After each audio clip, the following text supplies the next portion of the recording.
Now, sonny, Snowball, my honey, smile at me each day, 'cause your daddy like those dark brown eyes.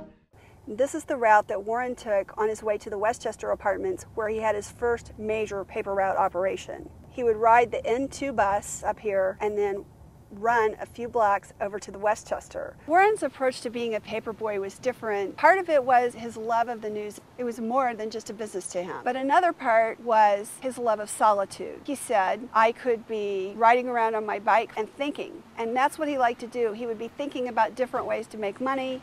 He would be thinking about how he wanted to be independent when he grew up. He made about 1 cent from every paper that he threw. He knew how many papers he threw a day and how much money he made for every single hour that he threw papers, every hallway that he walked down, and that number snowballed. By the time he graduated from high school, he estimated that about half of the money that he'd saved, or about $5,000, came from pitching newspapers. Warren learned a lot from the newspaper business. His first day here, he showed up unprepared. He had a list of the customers and he had hundreds of newspapers, but by 10 o'clock in the morning, the customers were walking by on their way to church, taking newspapers out of his bundles, and he came up short and didn't have enough papers to deliver. So he worked out an extremely efficient route in which he would stand at one end of the hallway and slide the newspapers down the hallway, avoiding the milk bottles on the way. It was wartime, people moved a lot. He discovered that if he would tip the elevator girls, they would give him the little heads up on when somebody was about to move. He had one customer who was very stubborn. She kept avoiding him.